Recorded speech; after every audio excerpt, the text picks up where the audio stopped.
we're kind of late starting anyways, so this is Kai and Stefan. Give it up.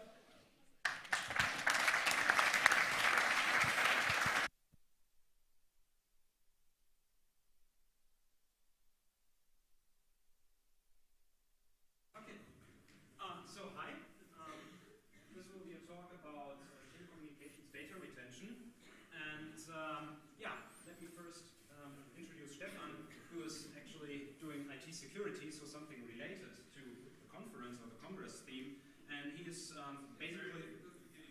The microphone is not working.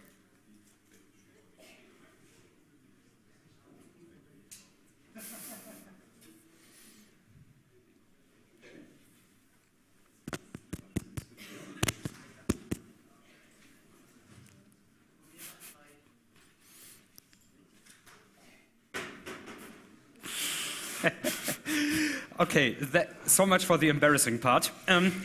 Sorry. So this is Stefan, and he is doing IT security at Darmstadt University, and is basically concerned with a technological concept on privacy by design. So you don't have to mess around with all the lawyers, and so that would be the idea, but you ensure by technology that privacy and confidentiality anyway, is preserved. Yeah, and this is Kai. He's working in a computational biology group. His main topic of research is bioinformatics and large-scale simulation of systems, and that's the reason why we're giving this talk jointly. Right. Okay, so what is TDR, telecommunications data retention?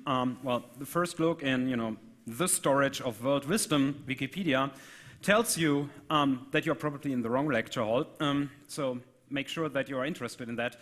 So telecommunications data retention refers to the storage of call detail records, which is basically, the telephone numbers, the duration of the call, the time when the call was made, and so on. And in the case of government data retention, it's basically what we are talking about, not about, data mining from companies, but really governmental data retention. The data that is stored is usually for telephone calls made and received, email sent and received, and websites visited. So it's basically about communication in a very broad sense. And there were actually a lot of narratives why TDRs are necessary. And at least in Germany, the predominant reason, or stated reason to do that was this guy and his fellow terrorists. There are a lot of other speculations. So for example, going for people who play a funny game that actually inspired the talk's title, or to preserve the business model of some industries from the last millennium and to ensure monopoly rents. Or at least in Germany now these days we hear a lot about weird pictures that then are discussed on TV, that then if the bad people distributing those pictures. But whatever the speculations, we really take it at face value what people argued when they introduced TDRs, why that is absolutely necessary for our well-being. So in all these discussions and in all these arguments, there are actually two directions completely mixed up. And that's the first thing we would like to separate. That is the thing, is something after an incident, so is it a post-analysis, or is it something preventive to extract some knowledge, some pre-crime idea, right, to identify potential people who might potentially, and so on, do something. And indeed, it is a case that the post-incident analysis actually works. So you can obviously dig into so these call detailed records and look what's going on. So actually this is the network of the 9/11 terrorists that was reconstructed by the FBI without telecommunications data retention actually. And the funny thing is it's basically a static, or more or less a static picture that emerges. So you go into this graph or network and look who is communicating with whom or has communicated with whom. It is the after effect analysis, and there are very, very sophisticated data input or imports these days and adapters to various databases. Might it be Twitter, Facebook, telecommunication, web search engines, whatever. But the funny part is that it's still highly, highly manual. So you do visual inspection and navigation. There's no really automatic thing to do. And most importantly, this can be done by quick freeze. So the police or the law enforcement agencies go to the carrier and say, hey, freeze the data. There was a terrorist attack, right? We would like to know that guy that blew himself up, who was he communicating with? And this static picture is completely, achievable with quick freeze. And if you want to see what you can achieve, even as a private citizen, I recommend that talk by Chris on the DEF CON. And he actually shows in his talk, by this post-incident analysis, if you wish, that the static picture actually can give you, your money back if you fall for one of the Nigeria scams, because he identified, just by Twitter, Facebook, blah, blah, blah, the people in Nigeria who took some money and called them. That was a surprise.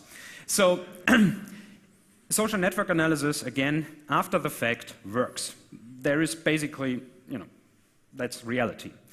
And this distinction between post-analysis and preemptive analysis that might reveal some plot that might kill people, that is really important. And again, it's useful for the post-incident analysis, obviously. Then you have a lot of data and you can really see who was conspiring with whom. However, and that is now a private opinion, it doesn't seem really proportionate, because you can do that with quick freeze anyway. So why save 82 million people in Germany's communications patterns when you can achieve this line, or this, this line of work without it, just by the quick freeze method? Proactive, so identifying reliably people who might kill someone, is, from our point of view, proportionate, and then probably it's also okay to save all the data. But the question remains, is it really useful? Because if it's useful and works, then that might be a reason to really be in favor of TDRs. If it's not really useful, well, then you have the problem. It would be nice, but it just doesn't work, so there's no reason to do it then. And that is, this question sign is basically what we are concerned about in this talk, to fill that gap. But that means we have to talk about security in a very rational way, and not without fear, basically. And I would like to recommend, although it's hard to see, that funny or nice YouTube video by Bruce Schneier on, well, basically the philosophy of security and what might be achievable and what might be out of reach. And this very good book, The Science of Fear, which tells you or describes what mechanisms are actually addressed in a crowd like you, to inspire fear and then avoid this rational talk and probably science-based evaluation of security measures. Okay, so what are we actually, what is the setup that we see? Well, on the one hand, we have the innocent, law-abiding citizen, which from now on I will call ILAC. So it's this nice, happy guy, right, earning his living in a big city or in a big community of people. And then there are the bad terrorists. Most of you might know this character from already shooting him in the head, right? Okay, so this is the network. And these guys form those networks, and these guys, form a huge network. And they somehow are immersed in that huge network and do their thing. Okay, the problem is we don't have any real data at that point, for obvious reasons, privacy concerns. The telecommunications people just don't reveal that, and police agencies probably don't have really an incentive, to have an evaluation at that point. So, but there are a lot of papers available on the statistics of those networks. So of the ILAC network, I have to say, and on the terror network on the other hand. So the terror network is really, there are several papers from the embassy bombings, from the 9/11 attacks, from the Madrid bombings, blah, blah, blah. And they are even, annotated by names of the people. So we know a lot of the topologies and so on, and we know statistics from the crowd, basically. And there is a slide missing. No, not. Sorry. Okay, so we know a lot of statistics, and for example, we know that the degree, which is the number of communications partners in the communication network, just decreases in a scale-free law, and we could repeat that. Then there is something like the neighbor degree correlation, which tells you if I have a degree K, right, what is the average degree of my communications partners? So this is something like, or you can really see kind of a hierarchy or a chain of command here. Because in real communications networks, a high degree, for myself, comes with a high degree of the average communication partner of mine. So that means there are a lot of people who have only, 2 or 3 contacts, and these people also only have 2, 3, 4 contacts. But the highly connected people have a lot of, or know a lot of people who are also highly connected, and this property is called assortative neighboring. And then we know something about the communications patterns, that is, for example, the call durations, so how long does it take to transfer the information to make the call in relation to the degree, and you see there's basically a constant, and we can also model that with our setup. So we are in agreement with all the statistics that are known, and that means we know the topology by the statistics from the ILEX, and we know from several papers the statistics or the topology of the terrorists. At the same time, we know the communications patterns of the normal people by also these published statistics, but what we really don't know is if the communications patterns, so in the kind of how long does it take to call someone and so on, if this is different for someone plotting a terror attack. Okay, but that is the same situation law enforcement agencies would face, right? Because they don't know either if the terrorists are so completely different in their communications patterns. So what we do here is we just average over a lot of different scenarios, because that is what the law enforcement people would have to do anyway. So although we lack this knowledge, that's actually good, because we figured out that we then resemble the situation a police officer faces. Okay, just some technical background. We did some C++, a discrete event simulation on an agent-based pattern, so ILEX or terrorists, right? There's a very nice graph tool available for Python, and the statistical analysis was done with R, which is basically in bioinformatics the choice of analysis platform. Well, extreme programming, blah, blah, blah. These are the papers that publish these topologies and communications behaviors. And then comes now the question, what are we actually measuring? And you can make a distinction. There is 1-point and 2-point measures that actually tell you something about 1 point in the network, so 1 person, or 2-point, so 2 persons, but then it tells you something about 1 communication event. So it's always about either an edge or a node in the network.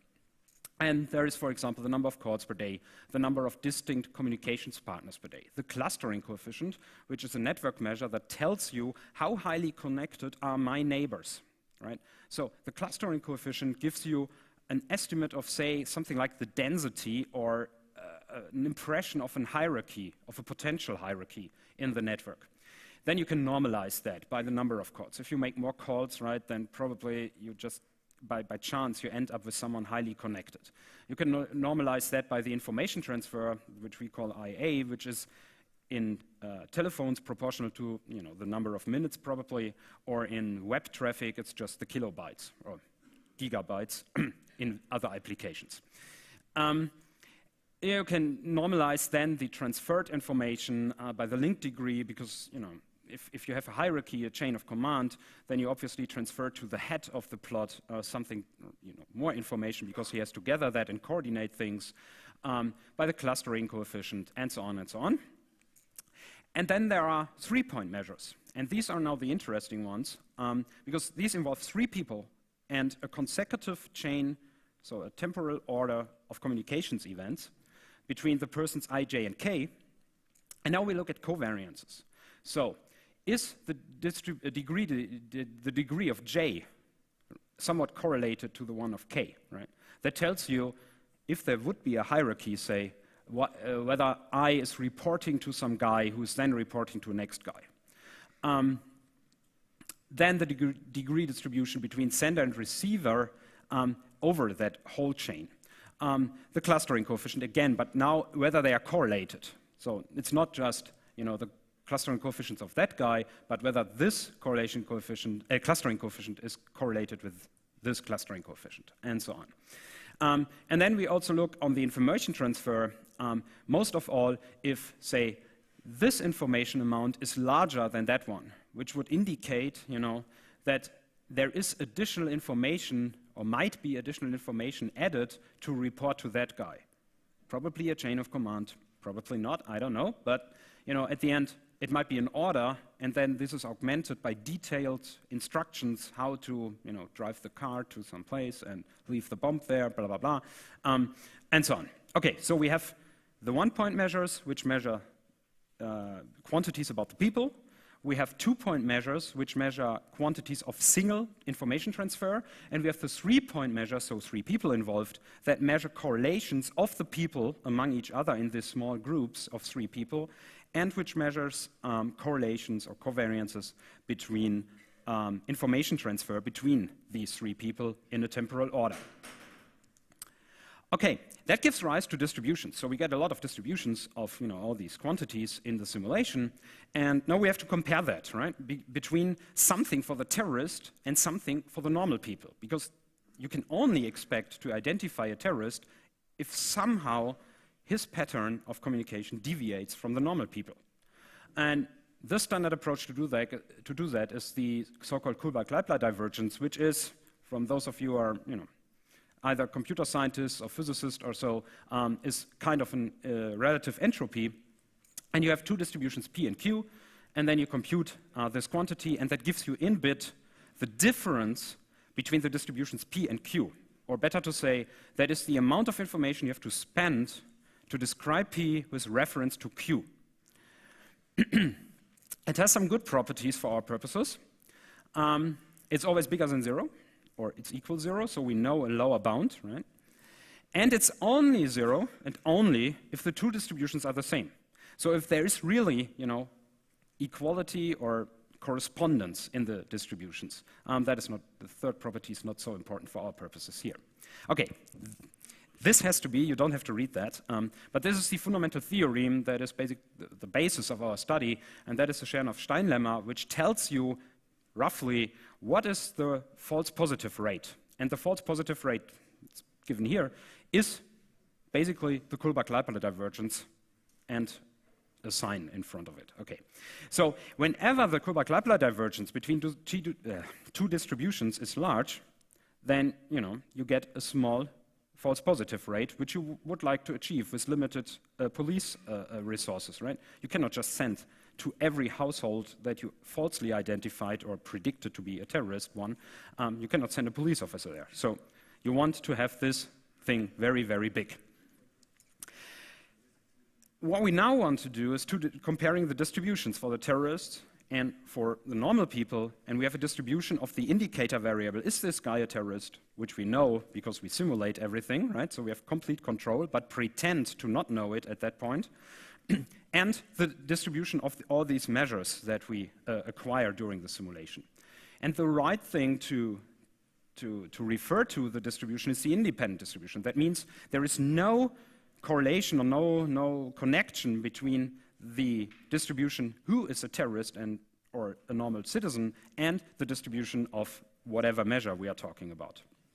And that means, well, if this is large, right, then we have some deviation from the independence assumption, and that would be good, because then there is a signal that we can identify and get some terrorist, probably. Okay, independence means that a distribution which involves 2 variables for 2 different events is actually just the product of the single distributions. And if you plug that into the Kullback-Leibler divergence formula, you end up with that guy, and that is actually called the mutual information. And that is a quantity that describes how many information I reveal to you, measured in bit, if I tell you, say, the value of x1. So if that's 2.5, right, then I've revealed to you 2.5 bit about the identity of x2 when I give you x1, or vice versa, actually. Okay. That is not the whole story. The problem with that is it depends highly on how you bin the continuous variables we are dealing with. Because you have to formulate that on a discrete alphabet, because you just don't have so much data. So if you discretize that, then we're talking entropy and have to take that into account. Here's a short example that I have to give you to understand what we are actually doing. So say you have a data set like that. So whenever x1 is A, x2 is also A, or B, B. So there's complete perfect correlation. If I tell you x1, you know immediately x2, right? You can work out the numerics and the probabilities by just counting how many appearances of A and B are there, and in the end, the mutual information here between x1 and x2 is 1 bit, right? If I tell you A, you know immediately x2. Because x2 can only have 2 values, right? The entropy is also 1 bit. Differently, the situation is if you have, say, 4 different symbols. Then you have actually a mutual information of 2 bit. Because if I tell you this is A, then you know W is on the other side. But yeah, well, there are 3 different other values. So what we have to do is to normalize the mutual information by the entropy of the column that we would like to predict. And the column we would like to predict is this guy a terrorist or a normal person? So what in the subsequent slides, we will always show the normalized mutual information, and we have empirical evidence that that is the right measure to use.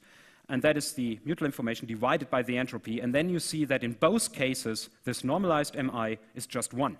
And that indicates, okay, there is a connection between the 2 variables, and that is most important to have a unit-free quantity to judge which of the measures we would like to employ is actually the better one. Because there is an overall scale if you do not normalize that, and then you cannot compare which one is better, which of the situations. But if you normalize it, you can do that. Okay, and now it's your turn. Okay, then let's go back one step. Let's recall again what we tried to achieve in this work, right? We did this simulation, and the purpose was to see whether we realistically are able to distinguish, well, terrorists from non-terrorists in a real world telecommunication network. Yeah? So the first question that we have to ask is how can we do this, right? I mean, we have to compute some kind of quantities for those ILEX and for those T's, and Kai has listed on this slide like 20 of those quantities. So the first question that we have to ask ourselves is, well, are those quantities actually realistic? Do they tell us anything? Yeah? Can we use them to distinguish normal communication behavior from some kind of terrorist communication behavior? And I have to admit that we made those measures up, right? So this is not something that we got from literature somewhere, but it were measures that seemed reasonable to us, and that we started to just define and actually try. So the first thing that we needed to, the first question that we needed to answer is which of those 20 measures are actually meaningful? Yeah? So which of those measures actually tell you something about the difference between ILEX and T's? And to answer this, we made a first experiment.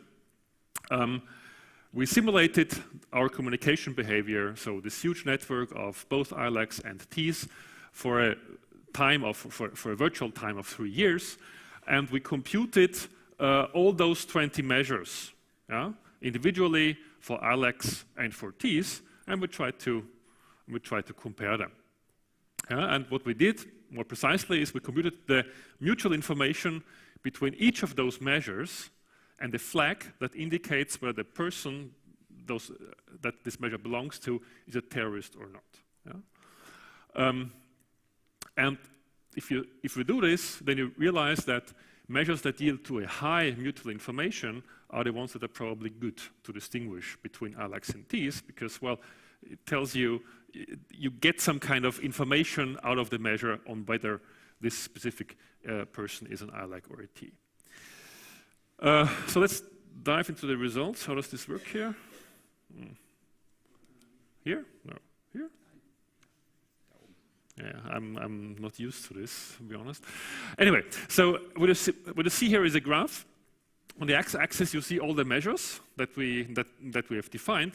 On the y-axis, you see what's called a beam plot, yeah, of all the measures that we have observed. So of the normalized mutual information between the measure and this flag that indicates whether the person is a terrorist or not. So what is a beam plot? What you see nicely here is essentially the mean value of all the observations that we had and some kind of distribution, so an empirical probability distribution of this measure. And actually means that you see a bump somewhere, well, in a region where we observed many of those values. For each measure, you see actually 2 of those beam plots. So you see one to the left of this vertical line and one to the right of the vertical line. The left one shows the measures for a community of 150,000 ILECs, and the right one shows the same measure for a community of 600,000 ILECs. And what you see is that essentially those distributions, well, are very similar and don't really change much over the population size. And we tried to order them according to relevance. So what you see is those measures at the far right, they have a rather high normalized mutual information, which means that those are the most important measures that you will be able to use to distinguish between ILECs and Ts. What you also see already here is that those distributions are very nasty, yeah, because they have like two peaks, and everyone who worked in statistics and did some kind of hypothesis testing in the past knows that working with those 2 peak distributions can be rather tricky. So we know now that at least those 4 measures have some relevance. But this plot was computed by averaging over all possible values we had. So averaging over all community sizes, averaging over all terrorist networks we used, and averaging over all kind of parameters that we introduced. So the next reasonable step was to see whether this measure is somewhat stable. Yeah, stable over variations in our parameters. So we have already seen that this measure is more or less stable over the community size. But another interesting question to look at is it stable over the retention period?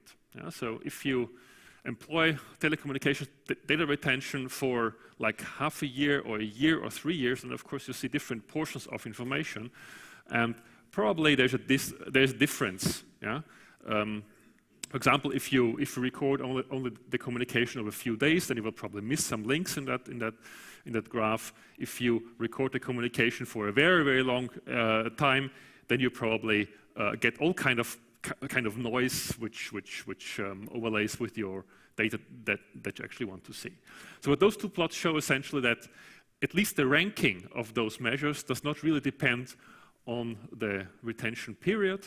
So the plot on the left shows you the measures for the 90 days retention period, and the plot on the right shows you essentially the same plot, but only for 182 days retention period. You can see that those distributions slightly change, but and of course there's a bit more noise here in this graph for the 182 days, but essentially the ranking of those measures is pretty stable.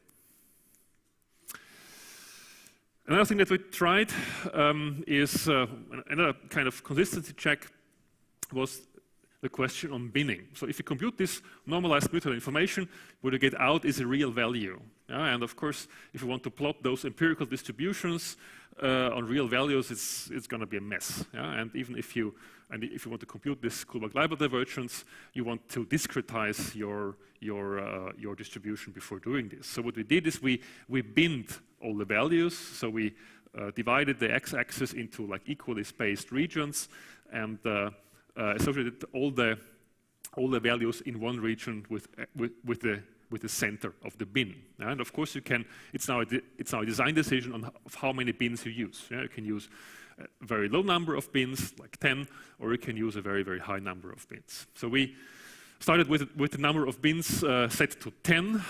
The reason behind this was that the number of bins shouldn't be too large, so there should be some kind of connection to the size of the terrorist network. So if you make the number of bins as large as the terrorist networks, then probably you won't observe many terrorist activities in each individual bin. Therefore, it makes sense to make a smaller bin size. And what we try to see here is whether there is a huge difference on those measures when we look at different binning sizes. So the x-axis again shows the binning sizes that we use, 10, 25, 50, 100. And the y-axis shows essentially an error bar over this normalized mutual information, and what you can see is that there's almost no dependence on binning. Yeah? So all the graphs are essentially stable. Shit. Yeah, this is the modern time, you know. I mean, all kind of stuff happen in the background that you don't want to see. Yeah, yeah, good. Another consistency check that we made is, do our measures really depend on the community size? Yeah, so what you see here is a plot that shows on the x-axis the size of the ILAC network that we used to embed our T network, that ranged from a very, very small network of 50,000 people to a network of 1 million people. What you can see here is that essentially after some kind of phase where some random things happen, those values tend to be pretty stable as well. Yeah? So again, this shows us that those measures that we have selected are more or less stable over all kind of parameters that you can actually think of. So I'll only show you 2 of those graphs. We have lots of more, but I think this serves the purpose here.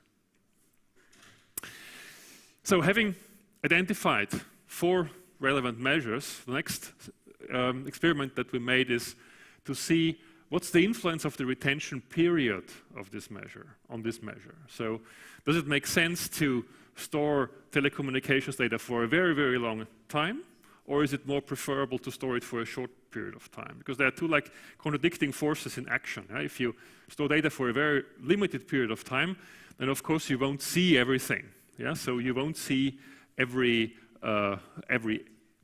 you won't even see every terrorist communicating at once. Yeah, while if you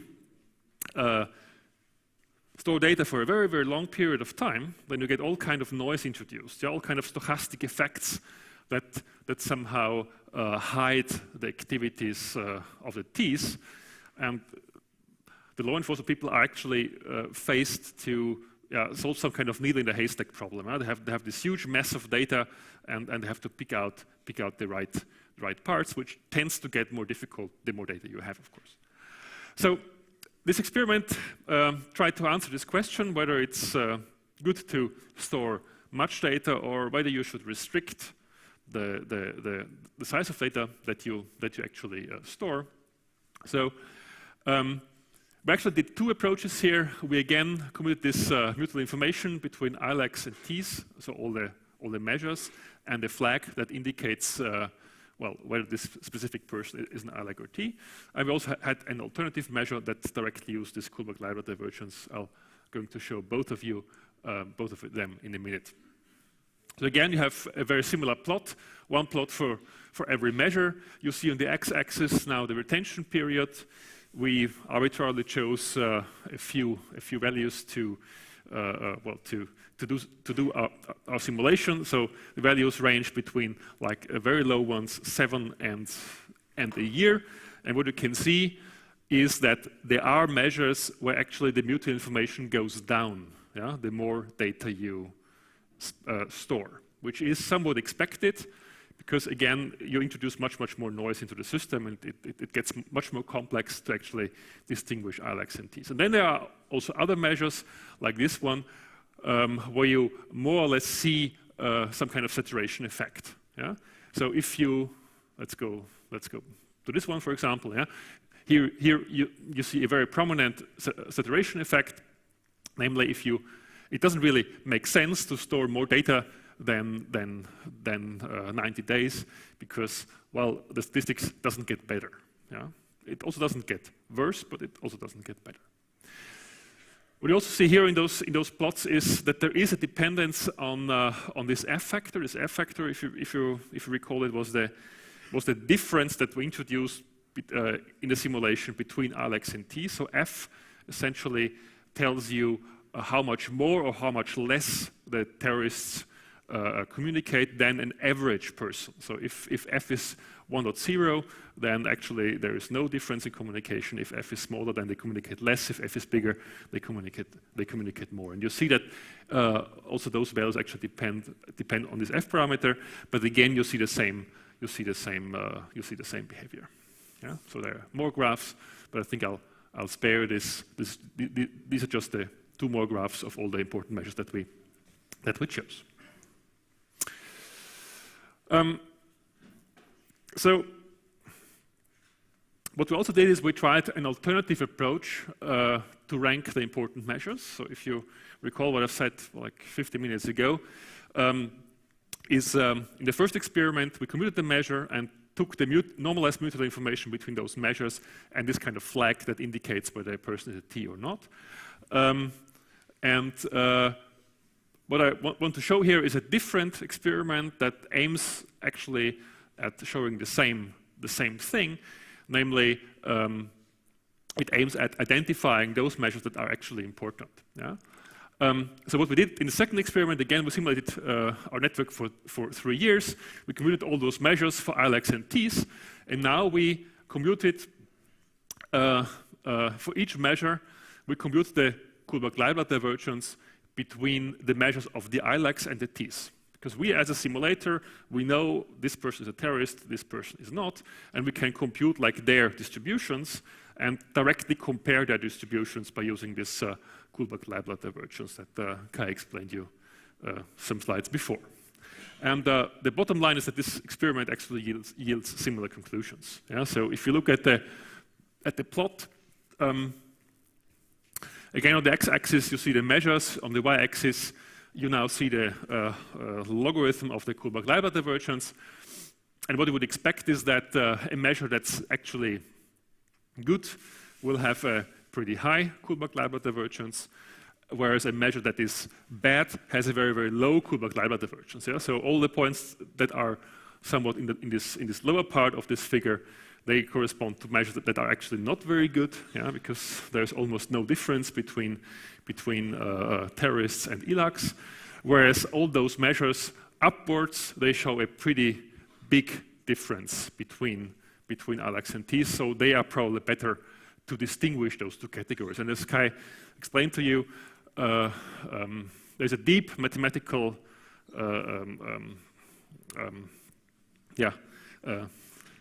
theorem that tells you a connection between this Kullback-Leibler divergence and the best statistical test that you can do to distinguish ILACs and Ts.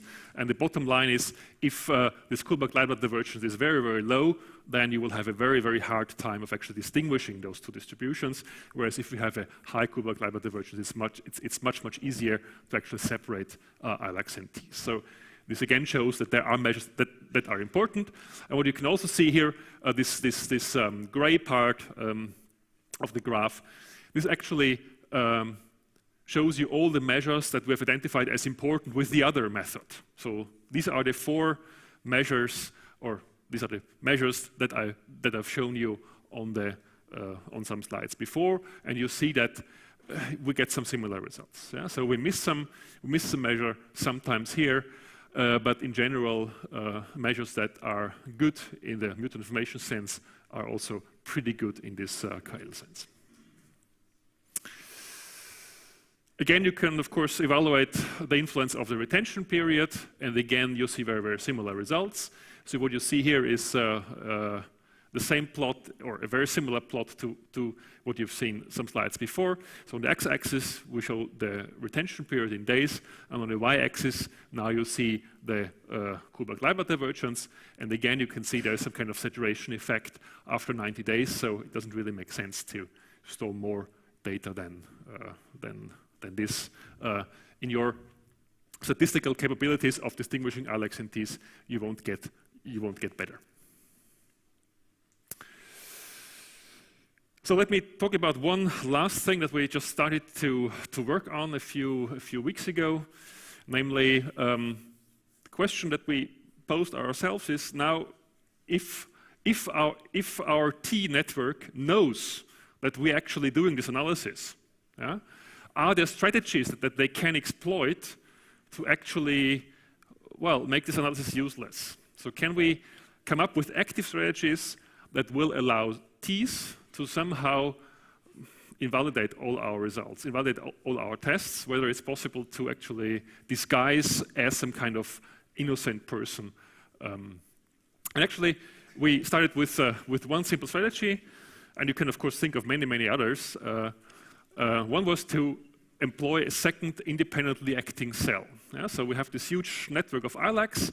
We add our real Terra network, which is this first copy of this 911 network, and then we added a second network, an identical copy, but it's not connected, yeah, to each other. Yeah. We again made our simulations, and we tried to look what happens to the measure. So do the measures decrease or increase? And it's very interesting to see that you get very different results. So what we did is we computed actually the correlation of MIs, yeah, between the case where we only had one Terra network and the case where we had two of those Terra networks that were independent and did not communicate. And what I show here is the correlation coefficient again for each measure. And what you would expect if the measures are good or if the measures can actually detect Ts and duplicated T cells, that at least in the important measures you should have high correlations for both cases. And as you can see from the graph, this didn't happen. Yeah, so for the important measures, again listed here with this gray column, you see that the correlation, yeah, between the case of one T cell and two T cells, so the measures of those two cases, are actually pretty low.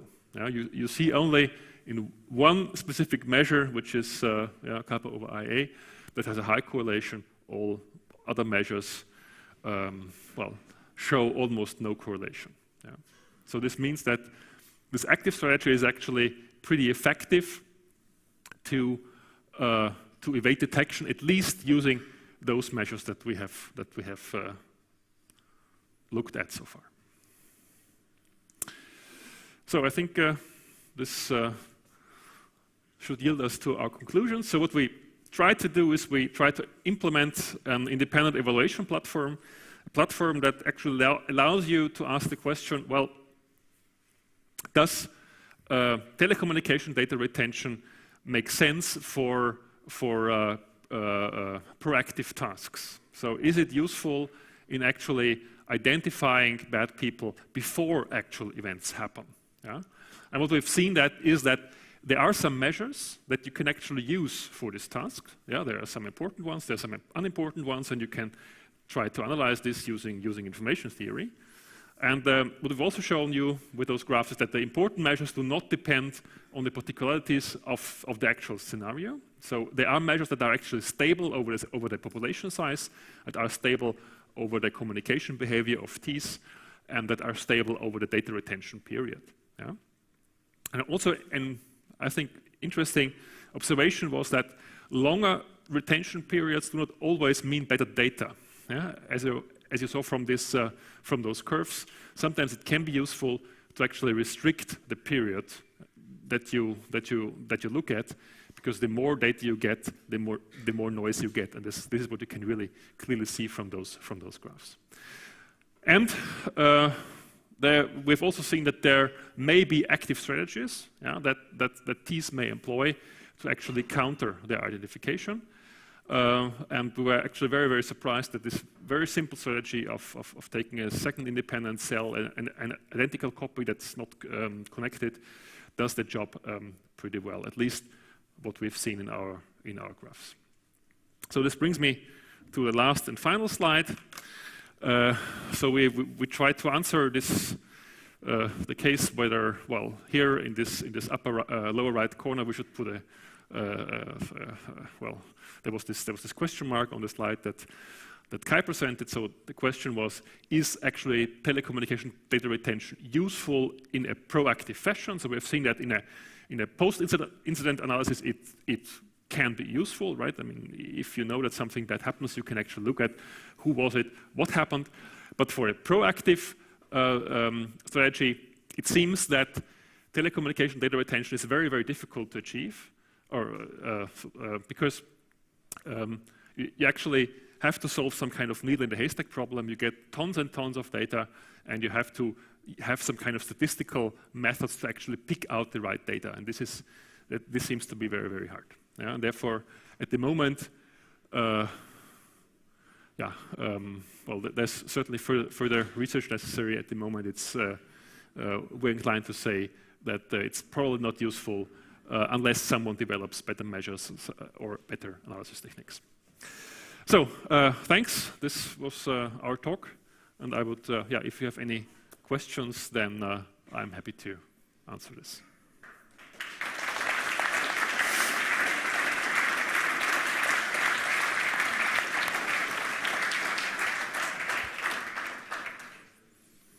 Hello? Yeah. Could you maybe elaborate on the agent-based model you used and assumptions about the behavior of the agents you used in the simulation? Sorry, could you rephrase? You used an agent-based model, right? Right. Could you maybe give a short sketch about how these agents were modeled? Well, so is it on? Okay, so I mean these are just nodes in that network, and there is a queue, so to speak, of communications events, and which guy will communicate with whom, and that is just worked through and stored on the hard disk for later analysis purposes. So the simulation, I mean, what you have to do is I have to think about when will I communicate next, right? That is, there's an underlying distribution to draw that event from, and then to whom to talk. But to whom to talk is given, by the network, which we know because we do so. So I mean, we play like God, right? We model the reality. So we know to whom these guys, that particular guy, actually will talk. The only thing we have to draw is then, the information amount, but you can do that from all the published data to get the statistics, which you have to obey in the simulation. So the simulation itself is very, very simple. The thing is, you have the real work is constructing a network that obeys all the statistics, and that was actually the most computational time here, and we're talking months, not days, right? But then the actual simulation, you just go through that, you throw a dice, right, and say, oh, yeah, now in 5 minutes I will do something, and then you just store that event on the hard disk. We had a couple of questions in IRC. Hello, yeah. First a short one. Will you publish slides or a paper about this topic? So there is going to be a technical report that will contain all the details. It's not ready yet, but it will be ready hopefully in February, and it will be available from our homepages. So I mean, this is basically, or that was basically the outline of what we did. We have much more graphs, but I guess it was also already somewhat boring, but you have to really dig into that, whether your simulation makes sense. That's the reason why we checked for all these consistency things, why we had this alternative approach, which actually is something that police could not do if they do not know who is a terrorist. So our alternative approach will be published in the paper in more detail, but it's just to validate that we are doing the right thing. But that's so much, we couldn't present that here. And the second question, in your simulations, what distinguishes an ILAC from a terrorist? Sorry? Well, in our simulation, essentially, we decide, right? I mean, we set up a huge network of ILACs, up to 1 million people, and we try to model this network in a way that it conforms to all what we know from literature about real telecommunication networks. Yeah? And then we, as a simulator, we put in some of the T's. Yeah? So we, as simulators, we know who is an ILAC and who is a T. Of course, in real world, you won't know this, yeah? Right. But for our analysis, we can tell. So, and what we have to add is actually that the connection of, I mean, there are connections between the terrorists and the ILACs, because, a terrorist might call a pizza delivery service, right? So, to model that, we assume that the terrorists communicate with outsiders like normal people would do, right? They have sometimes a normal life. Even terrorists have, to call the dentist or something. Because if this wouldn't be the case, then you could easily see some kind of clusters in the graph, yeah? You would see some disconnected parts of the graph that would immediately be visible as our T's. Therefore, you have to have communication events as well between ILACs and T's. Which means that we have chosen the simulator or the setup to be the worst for the terrorist, right? otherwise, if we would have chosen that the communication between terrorists and ILEX is quite different, right, then it would be so easy to identify them because they are, you know, the outsiders or so. So this is always, so the setup was always chosen in the way that it's, you know, the easiest for the police and the worst for the terrorists, basically. I have a short comment. Maybe terrorist is very negative. I think your methods might also be applied to any kind of social, political, or dissident or activist group. So, I mean, yeah, it could be that countermeasures are very useful and in more oppressive regimes, especially. So, yeah, terrorist is very negative. I agree, but of course it was the motivating scenario. I mean, but this, yeah, of course, I mean, you're right. The rationale to introduce that in Europe was officially terrorists, and you know that quote, right? Someone's freedom fighter is someone else's terrorist. So, yeah. One of the questions is the T-cell data that you have for 9/11. Is it real? Is it like really this single rooted tree with no interconnections between branches? So to be honest, I was not part of that plot, so I wouldn't know. But that is the official 9/11 report, and that looks kind of strange. It looks like a yeah, single chain of command, like military. Well, I mean, you see, the thing is, if you do scientific evaluations and studies, you have to rely on published literature. That's the way, because that's the best information we had. But we had also the additional information from the Madrid thing, so which would be a different police. So you might probably be more satisfied, because they might not be part of that conspiracy, but of a different conspiracy. And there's actually much published data about this out there. So if you go to Google Scholar, then you will find probably 15 papers that somehow try to map the structure of several terrorist cells. And so we took one of those of the literature, which is the most reasonable thing to do, I think. Okay, another question is one of the most important things is to separate the important metrics from the unimportant ones, right? And you use two methods to verify that the metrics you selected are really important. Yes. And in the slide, could you go back to the slide with the vertical gray graphs for the second method? You have kind of no. This was the first method, but the second. Okay, second method. Okay. This one. For me, it seems like you have 4 hits and 3 misses. How is that a good result? Sorry. You have 4 hits. Sure. 4 metrics were approved as good, as important, and 3 weren't. And there is one metric that is good in this scenario, but not good in the others. Well, this is, of course, So, but again, this alternative approach of validating that is something that the law enforcement could not do, because to do this, you have to know the identity of every person, which you can only do in a post-analysis thing.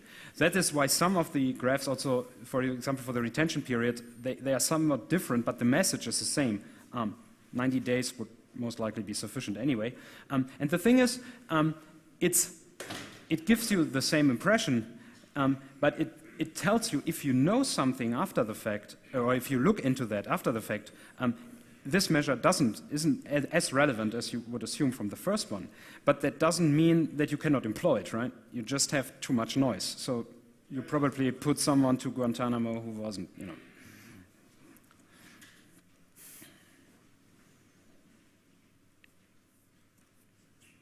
So as far as I understood, you gathered some data from other papers about the terrorist behavior.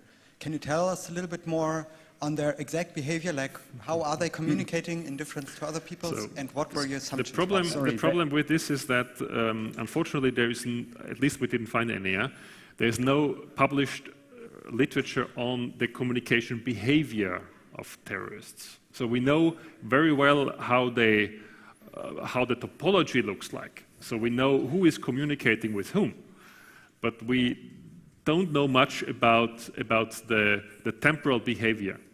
Yeah? But isn't the temporal behavior what you analyzed? It's a mixture. So if you look at those measures, some of those measures are topological, some of them are temporal, and some of them are a mixture. So wait, I mean the thing is, this was exactly the message of that slide. What probably I didn't describe it correctly. We do not know that field. So what we did is we introduced an adjustable parameter for the simulation, not for the analysis, but for the simulation, to account for that we do not know that, and then we have simulated that for various values. Because police didn't know that either, right? So they would not know whether the communications, so the temporal, how often, how frequent, how long, blah, blah, blah, that is included in that factor. And then we averaged over all the factors, or in some of the slides, it was actually, put into different lines just to account for that, but the message is always the same. So whenever they communicate like normal people, it's the worst, obviously, because then the signal-noise ratio is just bad. But even if they are very, very different in their temporal behavior, modeled by that factor, then still the same message holds. I mean, the quantities change, but their ordering and the ranking stays the same. So, and that was the only thing we didn't know, and that is the reason why we have chosen, as a police officer would need to do, that we do not know it. So we have just to assume, or hope, better to say, that the construction of our measures is not sensitive on that choice, and that what we also can show by some of the graphs where, it wasn't it? Yeah. So you see here, right? These are the 3 graphs for 3 different f values, and it's indistinguishable, right? So it doesn't really matter, so to speak, how they differ from normal people, in that sense, at least.